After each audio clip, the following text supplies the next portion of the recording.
जिस तरह से हमारे यशस्वी मुख्यमंत्री भजन लाल जी ने जितना अच्छा बजट दिया है और हमारे सभी मंत्री और सभी विधायक जिस तरह से विधानसभा में परफॉर्मेंस कर रहे हैं, इन सबको लग रहा है कि इनकी अच्छे काम करने की वजह से और सही जवाब देने की वजह से इनकी बौखलाहट है।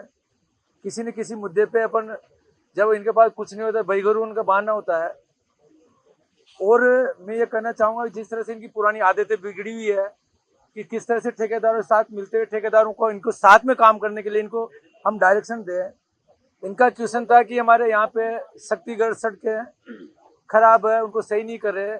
मैंने उसका जवाब दिया था कि अगर इतने इतने किलोमीटर ठीक कर दिए, इतनी है इनमें कोई खराब है तो दोबारा दे, हम जांच करेंगे। मैं लिखित में दो जांच करेंगे, दोबारा कार्रवाई होगी तो अधिकारियों के खिलाफ कार्रवाई करेंगे, कॉन्ट्रैक्टर के खिलाफ कार्रवाई करेंगे। फिर उन्होंने दूसरा सवाल किया कि हम किससे मिले, कहाँ जाए। अगर आपके वहाँ पे नीचे जो एक्शन है उसको आप नॉलेज में डालो, वो नहीं करता है, ऐसी नहीं करता है, तो मेरा व्हाट्सएप खुला हुआ है, मेरा मोबाइल खुला हुआ है, आप मेरे को सूचना दो, 100% उसके खिलाफ कार्रवाई करेंगे।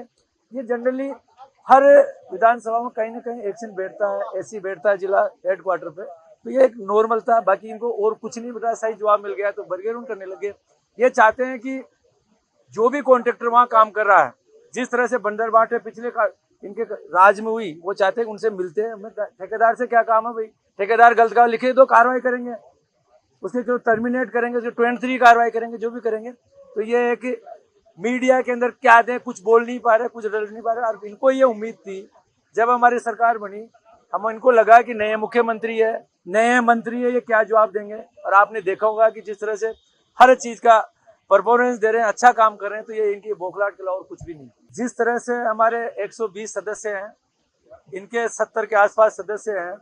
और जब कल माननीय अध्यक्ष महोदय ने समय का जो बंटवारा संख्या के अनुपात में होता है, और जब उन्होंने बताया कि लगभग 122 सदस्य हमारे बोले हैं, 121 सदस्य इनके बोले हैं, जब बराबर टाइम विपक्ष को और पक्ष को देने बराबर दे रहे, जबकि हमें ज्यादा समय मिलना चाहिए था, इससे ज्यादा समय इनको दे नहीं सकते। और सबसे ज्यादा हर पर्सन के अंदर पूरक पर्सन पूछने की सबसे ज्यादा परमिशन क्यों दे रहे हैं। पिछला कार्यकाल 13 से 18 और 18 से 23 के अंदर जब मैं रहा, माननीय सीपी जोशी जी जब हमारे अध्यक्ष थे, कभी भी विपक्ष के नेता को, जो हमारे माननीय गुलाब जी जो आज हमारे राज्यपाल है, उनको शायद पूरे 20 पर्सनों के अंदर 2 से 3 में एक्स्ट्रा पर्सन पूछने का जवाब नहीं देता था। ये हर पर्सन के अंदर दोबारा पूछते हैं, पूरा इनको मौका दे रहा है। ये कह रहे हैं कि माइक बंद करते थे, ये सरासर गलत है। सिर्फ एक बार मैसेज देना चाहते हैं कि हम कुछ न कुछ कर रहे हैं।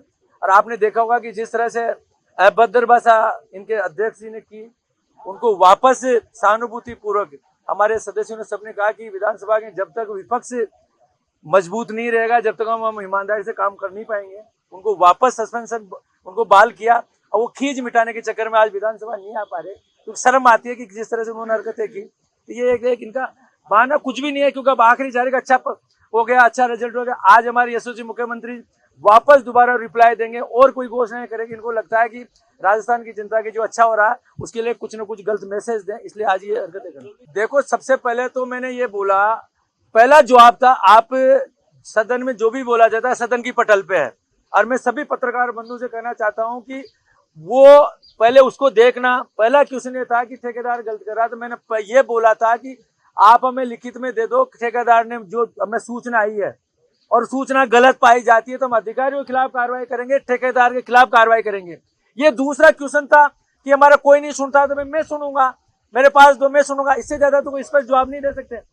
तो ये सिर्फ और सिर्फ एक गुमराह करने के लिए, क्योंकि अच्छा काम हो रहा है, इनकी जो पुराने जो पाप थे उनको धोने का काम कर रहे हैं। जनता के लिए इन्होंने जो गंदा काम किया तो जो सुधारने का काम कर रहे हैं। इनको लगता है कि यार हमारे से तो सही काम नहीं हुआ, अच्छा काम क्यों कर रहे हैं, उसको कहीं ना कहीं मीडिया के अंदर गलत देने के लिए कहे। तो आपसे निवेदन है सभी मीडिया कर्मी से, पहले अब सदन की पटल से उसको ले, कौन सही है कौन गलत है ये जरूर दिखाए, ये आपसे निवेदन है। हमारे यशस्वी प्रधानमंत्री मोदी जी ने जब से बने, कोई भी योजना किसी से नाम से टके, या तो प्रधानमंत्री आवास में ले लो, या जो महापुरुष जिन्होंने विश्व के अंदर अपना नाम कमाया, विवेकानंद जी जिन्होंने अखंड भारत का सपना देखा, एक कम उम्र के अंदर विश्व के अंदर, जब न्यूयॉर्क के अंदर, शिकागो के अंदर जब उन्होंने सम्मेलन के अंदर, धर्म सम्मेलन में भाषण दिया, तब जो ऐसे महापुरुषों के अगर नाम से देखें, पर्टिकुलर किसी एक नाम से, एक ही परिवार के नाम से 12 रत्न देते उनके नाम चलेंगे, तो ये तो महापुरुषों को तो करना ही पड़ेगा। ये सनातन की धरती है, ये हजारों सालों से इसके अंदर महापुरुष पैदा है, उनके नाम से तो करना में कोई गुनाह है तो इससे बड़ा अगर ये विरोध करते हैं इनसे बड़ा पाप कुछ भी नहीं है। बढ़ा रहे हैं ना, अच्छा काम कर रहे हैं, अगर उसमें गुणात्मक सुधार करते हैं, अच्छी क्वालिटी में कर रहे हैं, उसके साथ साथ कर रहे हैं। और कई महापुरुषों के नाम, हम नेताओं से ज्यादा अगर कोई महापुरुष जिन्होंने कहीं न कहीं हमारे देश की संस्कृति को आगे बढ़ाने का काम किया, तो उनका नाम रखने में उसमें कौन सा परहेज है। ये चाहते हैं कि हमारा जिस तरह से दिल्ली के अंदर औरंगजेब रोड, अकबर रोड, वो रोड, तुगलक रोड, ये इनके नाम रखे तो ये राजी रहे, तो वो तो हम नहीं कर नहीं सकते, ये हम कर नहीं सकते।